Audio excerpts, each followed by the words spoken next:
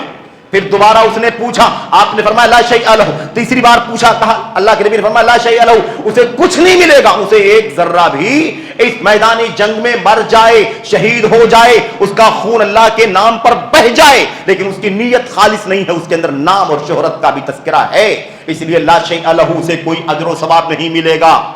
اللہ اکبر۔ آپ سوچئے یہ کتنا بڑا مسئلہ ہے، آنکھوں کے سامنے جان جائے گی اللہ تبارک و تعالیٰ کی راہ میں، بیوی بیوہ ہو جائے گی، بچے یتیم ہو جائیں گے، لیکن نبی فرماتے ہیں لا شیء لہ، اسے کچھ نہیں ملے گا۔ اللہ اکبر. اس کے بعد جب 2 بار 3 بار سوال کیا تو اللہ کے نبی نے قاعدہ بتا دیا. اللہ اکبر. آج ہم یہ نہ سوچیں کہ مسئلہ جہاد کا تھا. یہ مسئلہ جہاد کا ہو, نماز کا ہو, روزے کا ہو, صدقہ کا ہو, خیرات کا ہو, قربانی کا ہو, کوئی بھی عمل ہو نیکی کا, اللہ کے نبی نے قاعدہ بتا دیا. اسی حدیث کے اندر آپ نے فرمایا ان اللہ لا يقبل من العمل الا ما كان خالصا وابتغي به وجه اللہ. اللہ تبارک و تعالیٰ کوئی عمل قبول نہیں فرماتا ہے سوائے اس عمل کے جو خالص اللہ تبارک و تعالیٰ کے لیے ہو. وابتغي به وجه اللہ, اور اس عمل سے اللہ کی رضا تلاش کی گئی ہو. اللہ کی رضا کی جستجو کے بغیر کوئی بھی اور مقصد ہوگا اللہ تبارک و تعالیٰ لا يقبل, اللہ قبول نہیں فرماتا ہے. اللہ قبول نہیں فرماتا ہے. اعلان ہے اللہ کے کلام کی آیتوں میں انما يتقبل اللہ من المتقین. اللہ کے نبی فرماتے ہیں لا يقبل من العمل الا ما كان خالصا وابتغي, خالص اللہ تبارک و تعالیٰ کے لیے. اب یہاں اللہ کے نبی نے کیا فرمایا؟ من العمل, کوئی بھی عمل قبول نہیں فرماتا, چاہے وہ جہاد ہو, چاہے وہ حج ہو, عمرہ ہو, صدقہ ہو, خیرات ہو, نماز روزہ صدقہ کچھ بھی ہو, کوئی بھی عمل اللہ قبول نہیں فرماتا سوائے اس کے جو اللہ تبارک و تعالیٰ کے رضا کے لیے کیا گیا ہو. میرے بھائیو, میرے بزرگوں, اس حوالے سے بہت ساری باتیں ہیں, لیکن مقصد یہ ہے کہ چند آیتیں اور چند حدیثیں محمد رسول اللہ صلی اللہ علیہ وسلم کی ہماری دل کی کیفیت بدل دیں, ہمارے دل کے اندر سے ریاکاری کا, نام کا, شہرت کا, چرچے کا, تعریف کا جو بھی شیطانی وسوسہ ہے وہ دل سے نکل جائے اور ہم اپنے عمل میں مخلص ہو جائیں, خالص عمل کرنے والے ہو جائیں. یہ ہماری سب سے بنیادی ذمہ داری ہے. میرے بھائیوں, میرے بزرگوں, میں آپ سے یہ بھی عرض کرنا چاہتا ہوں کہ اس کا انجام کیا ہوگا. اللہ نے فرما دیا قبول نہیں کرے گا یعنی اجر بھی نہیں ملے گا, ثواب بھی نہیں ملے گا. قیامت کا دن ہوگا, قیامت کا دن ہوگا, ہم عمل کر کے دنیا میں دکھاوے کی ملاوٹ کے ساتھ عمل کر کے اللہ کے سامنے حاضر ہوں گے اور امید لگائے بیٹھے ہوں گے اجر و ثواب ملنا ہے. ہم نے لاکھوں کروڑوں کا دان کیا ہے, غریبوں کو ہم نے کھانا کھلایا ہے, ہم نے پیکٹ بانٹ کر کے کچے پکے راشن یا کھانا غریبوں کو پیٹ بھرا ہے, ہم نے کپڑے پہنائے ہیں غریبوں کو, ہم نے قربانی کے جانور غریبوں تک پہنچائے ہیں, ہم نے اپنے پرائے کا خیال کیے بغیر جو بھی ضرورت مند تھا اللہ تبارک و تعالیٰ کے بندوں میں سے ہم نے اپنے مال سے اس کی مدد کی ہے, اس کی نصرت کی ہے. یہ ہم سوچ کے بیٹھے ہوں گے, لیکن قیامت کا دن ہوگا اسی امید کے ساتھ کہ اللہ اجر دے گا اور اجر کا بھرمار ہو جائے گی. لیکن قیامت کا دن ہوگا اللہ تبارک و تعالیٰ جب اعمال پر اجر دے رہا ہوگا, اللہ تبارک و تعالیٰ عمل کا ثواب دے رہا ہوگا, جب اللہ تعالیٰ ہم سب کو ریاکاری سے بچنے کی توفیق عطا فرمائے, ہم ریاکار اللہ کے سامنے کھڑے ہوں گے, اللہ ہماری نیکیوں کا اجر, اللہ ہماری نیکیوں کا اجر, اللہ تبارک و تعالیٰ فرمائے گا تم لوگوں نے تو دکھاوے کے لیے عمل کیا تھا, لوگوں کے نام اور چرچے کے لیے تم نے عمل کیا تھا, بھلا بتاؤ کہ تم نے میرے لیے کیا نہیں, خالص میرے لیے نہیں کیا, تمہیں اجر کہاں سے ملے گا. اللہ فرمائے گا انظروا اذهبوا الى من عملتم له انظروا هل تجدون عندهم جزاء. جن لوگوں کو دکھانے کے لیے, جن کی تعریف لینے کے لیے, جس میڈیا کا فوٹو حاصل کرنے کے لیے, جس میڈیا کا ویڈیو حاصل کرنے کے لیے, جن لوگوں کی زبانوں سے تعریف کے پل بندھوانے کے لیے تم نے تعریف کروانے کے لیے یہ نیکی کے کام کیے تھے, انظروا اذهبوا الیہم, ان کے پاس جاؤ, اگر وہ تمہیں اجر و ثواب دے سکتے ہو تم سے لے لو. اللہ هل تجدون عندهم جزاء, جاؤ دیکھو کیا ان کے پاس تمہیں اپنی نیکیوں کا بدلہ ملتا, کیونکہ تم نے میرے لیے تو کیا نہیں تھا, جس کے لیے کیا تھا ان سے تم کو بدلہ ملنا ہوگا تو ملے گا. جاؤ میرے بھائیو, اس دن کون بدلہ دے سکتا ہے؟ نفسی نفسی نفسی. اے اللہ میں کہاں سے بدلہ دے سکتا ہوں, اے فلاں بندے میں تمہیں کہاں سے کام آ سکتا ہوں, میری تو آج اپنی جان کے لالے پڑے ہوئے ہیں, میری نجات کیسے ہوگی, میری مغفرت کیسے ہوگی, میں نے اتنا گناہ کیا ہے, مجھے جنت کیسے ملے گی, اللہ تعالیٰ مجھ سے کیسے راضی ہوگا, مجھے اپنی جان کی پڑی ہوئی ہے, بھلا میں تمہارے کیسے کام آ سکتا ہوں. کہاں کیسے حضرت آدم, حضرت نوح, حضرت ابراہیم, حضرت موسیٰ اور عیسیٰ علیہ السلام, یہ اولو العزم انبیاء علیہ السلام بھی نفسی نفسی کہہ کر کے, بھلا کون کس کو بدلہ دے سکے گا؟ ہر آدمی اپنی عاقبت کی فکر میں ہوگا. میرے بھائیوں, تو اللہ تبارک و تعالیٰ فرمائے گا تمہارے لیے کوئی بدلہ نہیں ہے. تو ایک تو بدلہ نہیں ملے گا, اجر نہیں ملے گا, نیکیاں برباد ہو جائیں گی, ضائع ہو جائیں گی. دوسرا مسئلہ کیا ہے؟ اللہ تبارک و تعالیٰ اتنا ہی نہیں کہ بدلہ نہیں دے گا, دوسری سزا کیا ہوگی؟ دوسری سزا یہ ہوگی میرے بھائیوں, اس دکھاوے کی سزا, ریاکاری اور نام و نمود کی, پبلسٹی کی سزا. آج ہم چاہتے نہیں ہے نا کہ کسی کو اناج کا پیکٹ دیں تو فوٹو نہ کھینچا جائے.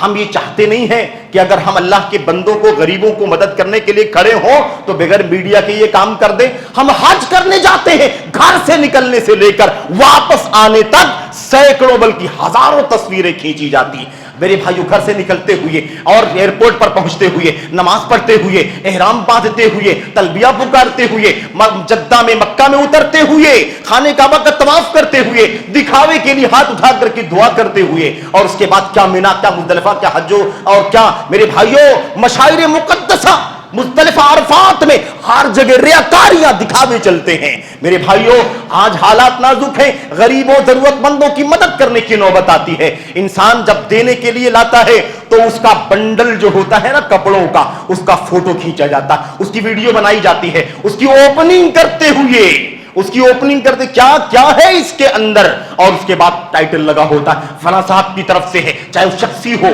یا کسی ٹرسٹ کی طرف سے ہو. میرے بھائیو, اللہ کی قسم ہے, یہ سب ریاکاری کے قبیل سے ہے, دکھاوے کے قبیل سے ہے.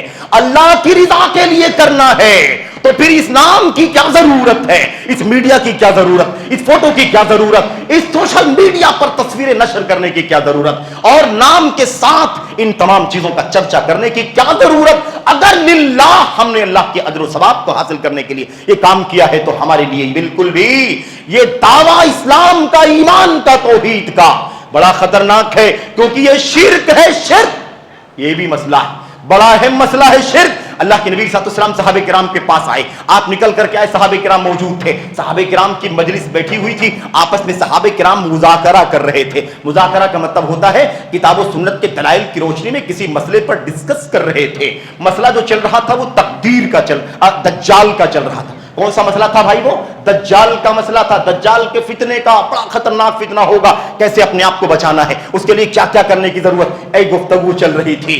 دجال کا فتنہ ہے, اللہ کے نبی تشریف لائے, آپ نے فرمایا دجال کے بارے میں گفتگو چل رہی. ساتھیوں, کہاں اللہ کے نبی دجال کے بارے میں گفتگو چل رہی ہے, اس کا فتنہ بڑا خطرناک ہے. اللہ کے نبی آپ نے فرمایا صحیح ہے, دجال کا فتنہ بڑا خوفناک ہے, لیکن میں تم کو ایک اور فتنے کے بارے میں بتانا چاہتا ہوں جو اس سے زیادہ خطرناک ہے. اخوف ما اخاف علی امتی, اللہ اکبر, مجھے سب سے زیادہ اپنی امت کے بارے میں جس بات کا ڈر ہے, الشرک الخفی, چھپے ہوئے شرک کا ڈر ہے.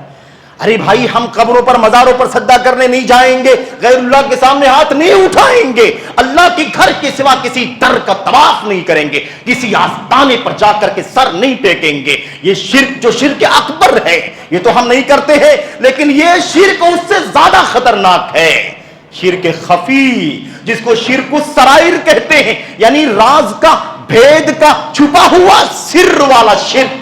اس کا خوف, اخوف ما اخاف علیکم, سب سے زیادہ مجھے جس بات کا تمہارے بارے میں ڈر ہے میری امت کے لوگوں, وہ ہے الشرک الخفی, وہ ہے خفیہ شرک, پوشیدہ شرک, مخفی شرک. اچھا, دوسری روایت میں اللہ کے نبی نے فرمایا شرک السرائر, ایاکم وشرک السرائر, یہ چھپے ہوئے شرک سے اپنے آپ کو بچاؤ مسلمانوں. صحابہ کرام نے فرمایا اللہ کے نبی یہ شرک السرائر کیا ہے, یہ راز کا چھپا ہوا شرک کیا ہے جس سے آپ ہمیں ڈرا رہے ہیں, آگاہ کر رہے ہیں. اللہ کے نبی صلی اللہ علیہ وسلم نے فرمایا نہیں سمجھتے, شرک السرائر یہ ہے یقوم الرجل یصلی, ایک آدمی نماز پڑھنے کے لیے کھڑا ہو, ہاتھ باندھ لے اللہ اکبر کہہ کر کے, اور اس کے بعد اللہ کے نبی علیہ الصلوۃ والسلام نے فرمایا فَيُزَيِّنُ صَلَاتَهُ لِمَا يَرَى مِن نَظَرِ رَجُلٍ إِلَيْهِ. اللہ اکبر, نماز کے لیے کھڑا ہوا, اللہ تبارک و تعالیٰ کے سوا کوئی مقصد نہیں تھا, اللہ کو راضی کرنے کے لیے آیا, وضو کیا, مسجد میں داخل ہوا, نماز پر ہاتھ باندھ کر کے نماز کے لیے کھڑا ہو گیا. اس کے بعد نماز کے دوران دیکھا کہ کوئی مجھے دیکھ رہا ہے, کوئی دیکھ رہا, کوئی ٹرسٹی دیکھ رہا, صدر صاحب دیکھ رہے ہیں, ابا جان دیکھ رہے ہیں, کوئی خاص آدمی, کوئی بزرگ دیکھ رہا, کوئی محترم دیکھ رہا, امام صاحب دیکھ رہے ہیں. اب جیسے ہی نظر پڑی تو نماز سوار کر کے پڑھنا شروع کر دیا. جب پہلے سے کھڑا تھا تو جیسے تیسے پڑھ رہا تھا, لیکن جیسے نظر پڑی کسی آدمی کی تو اپنی نماز کو خوبصورت بنا لے, سنوار لے. یہ شرک السرائر ہے, چھپا ہوا شرک ہے. یہاں سے اس کے اندر کی گندگی نے اسے کہا کہ نماز سنوار کے پڑھ, فلاں تجھے دیکھ رہا ہے. اگر اللہ تبارک و تعالیٰ کے لیے ہم نماز سنوار کے نہیں پڑھ سکتے، دنیا کو دکھانے کے لیے نماز سنوار کر کے پڑھنا شروع کر دیتے ہیں، شرک الخفی ہے، شرک السرائی۔ میرے بھائیو کتنا خطرناک! آپ نے فرمایا دجال کا فتنہ جس کا ڈر بہت زیادہ ہے، لیکن مجھے اپنی امت پر سب سے زیادہ جس بات کا ڈر ہے وہ اس کا ڈر۔ اللہ اکبر، بڑا خطرناک مسئلہ ہے۔ تو ایک مسئلہ تو میں آپ کو عرض کر رہا تھا، اس کا انجام کیا ہوگا؟ انجام نیکیاں برباد ہو جائیں گی، کچھ ملے گا نہیں۔ دوسرا جو عذاب ملنے والا ہے وہ کیا ہے؟ وہ عذاب یہ ہے، وہ سزا یہ ہے کہ اللہ تعالیٰ ساری انسانیت کے سامنے، اولین سے آخرین تک، پہلے بشر آدم علیہ السلام سے لے کر آخری بشر تک، سب کے سب انسان اور جنات اللہ تبارک و تعالیٰ کے سامنے حاضر ہیں۔ میدان محشر میں اللہ سب کے سامنے اعلان کرے گا، یہ بندہ، یہ ریاکار بندہ، یہ دکھاوے والا، یہ نام والا، یہ شہرت والا، چرچے والا، یہ بندہ اس نے دکھاوے کا کام کیا ہے، میں نے اسے روزی دی، نعمت دی، دولت دی، عزت دی، شہرت دی، شان و شوکت دی، لیکن اس نے دکھانے کے لیے، دنیا کے لیے، میرے بندوں کے لیے، شہرت کے لیے، نفس کے لیے اس نے کام کیا، مجھے راضی کرنے کے لیے کام نہیں کیا۔ تو اللہ کے نبی فرماتے ہیں سزا یہ ملے گی، من سمع سمع اللہ بہ، جو نام کے لیے، دکھاوے کے لیے کوئی کام کیا ہوگا، اللہ ساری انسانیت کے سامنے اس کو ذلیل کر دے گا، رسوا کر دے گا۔ وَمَن يُرَائِ يُرَائِ اللَّهُ بِهِ، اور جو ریاکاری کے لیے کام کرے گا، اللہ تبارک و تعالیٰ ساری انسانیت کے سامنے اسے بے نقاب کر دے گا، ذلیل کر دے گا، رسوا کر دے گا۔ یہ سزا بڑی خطرناک ہے۔ مسلمانوں، میں آپ کے سامنے آخری بات کہہ کر کے بات ختم کروں گا، خطبے کا وقت مختصر ہوتا ہے، بڑی معذرت کے ساتھ جو چند منٹ میں آپ سے زیادہ لے رہا ہوں، یہ بس گفتگو کا اختتام ہے۔ میں عرض کرنا چاہتا ہوں، صحابہ کرام جو امت کا سب سے کریم طبقہ ہے، ان سے زیادہ نیک دل، پاک دل والے دنیا میں پیدا نہ ہوئے ہیں اور نہ کبھی ہو سکتے ہیں، اور جو ان پر زبان چلائے ان سے زیادہ کوئی بد باطن بھی نہیں ہو سکتا۔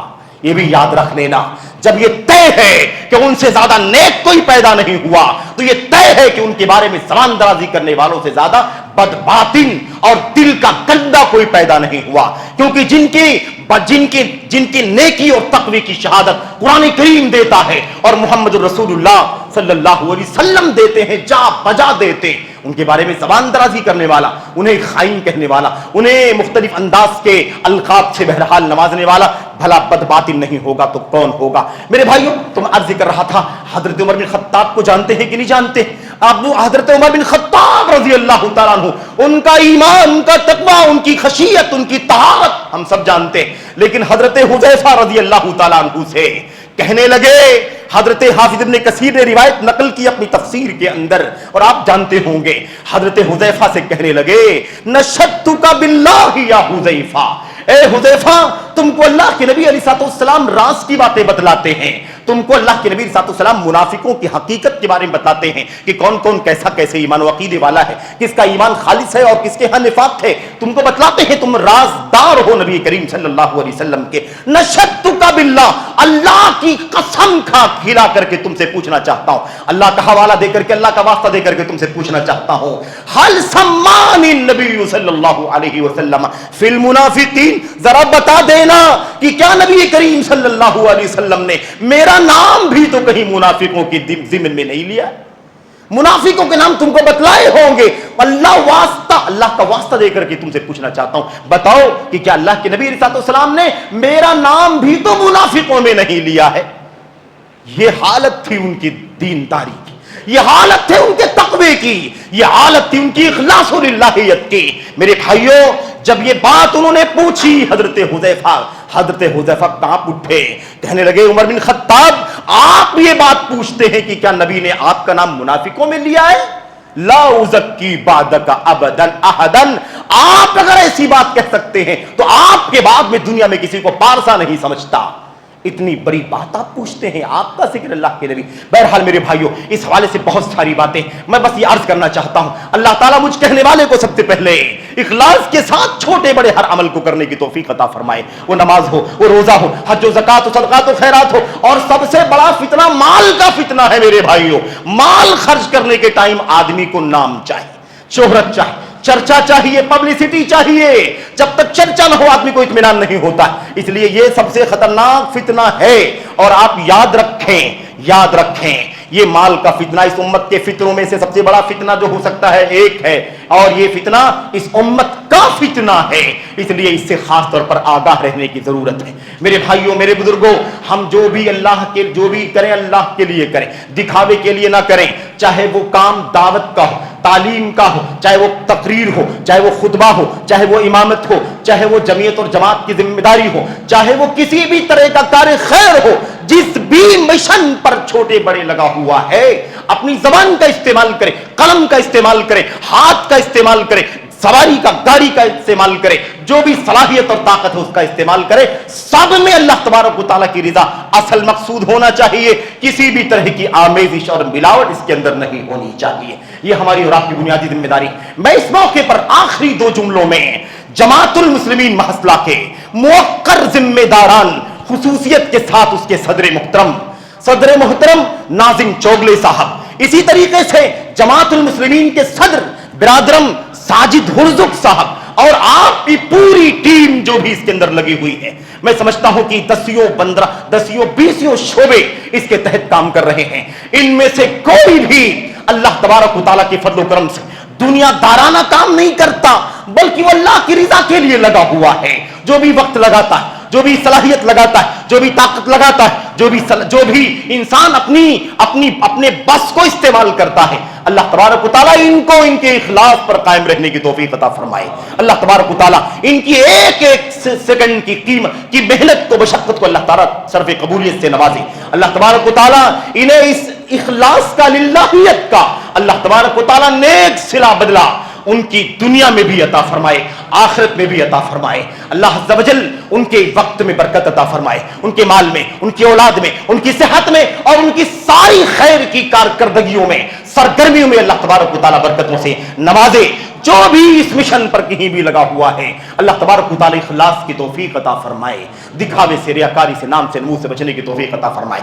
آخری ایک جملہ، اگر ہم نے، آپ نے نہیں سوچا، ہمارے دل میں کوئی نیت نہیں ہے دکھاوے کی، نام کی، ہم نے اللہ کے لیے کام کیا، کوئی فوٹو نہیں، کوئی مقصد نہیں ہے کوئی بھی سرے سے، لیکن اس کے بعد اگر لوگ، اللہ کے بندے آتے ہیں اور آپس میں تذکرہ کرتے ہیں، آپ کا ذکر خیر کرتے ہیں، فلاں اللہ کے بندے کو اللہ نے توفیق عطا فرمائی، اس نے اللہ کے بندوں کی مدد کی، لوگوں کو کھانا کھلایا، کپڑے پہنایا، صدقہ دیا، مدد کی، فلاں کیا، تو یہ ریاکاری میں نہیں آتا، یہ تو بشارت ہے رب العالمین کی جانب سے کہ ہم نے، آپ نے اخلاص کے ساتھ نیکی کی ہے، اللہ تعالیٰ دلوں میں اس کی مقبولیت ڈالتا ہے، اللہ تبارک و تعالیٰ دلوں میں اس کا اثر ڈالتا ہے، اور وہ ہماری چاہت کی بنیاد پر نہیں، بلکہ وہ اللہ تبارک و تعالیٰ کی طرف سے ایک بشارت ہمیں دینا چاہتا ہے کہ لوگوں کی زبانوں پر اس کی تعریف کے سلسلے چلا دیتا ہے۔ تو یہ معاملہ ریاکاری میں نہیں آتا۔ صحابہ کرام نے پوچھا، اللہ کے نبی ہم نیک کام کرتے ہیں، ہمارا کوئی مقصد نہیں، دکھاوا نہیں ہے، نام و نمود نہیں ہے،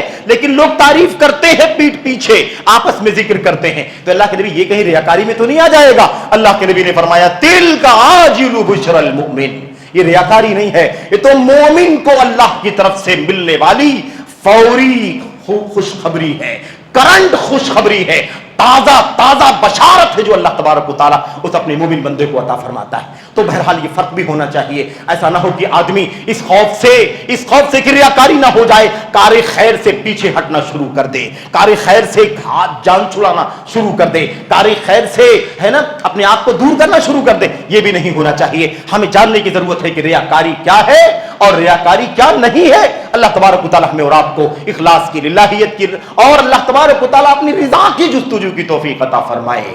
آمین رب العالمین، صلی اللہ وسلم وبارک علی نبینا محمد وعلی آلہ وصحبہ اجمعین، والسلام علیکم ورحمۃ اللہ وبرکاتہ۔ الحمدللہ نحمدہ ونستعینہ ونستغفرہ، اللہم صلی علی محمد وعلی آل محمد کما صلیت علی ابراہیم وعلی آل ابراہیم انک حمید مجید، اللہم بارک علی محمد وعلی آل محمد کما بارکت علی ابراہیم وعلی آل ابراہیم فی العالمین انک حمید مجید۔ سبحان ربک رب العزۃ عما یصفون والسلام علی المرسلین والحمد للہ رب العالمین۔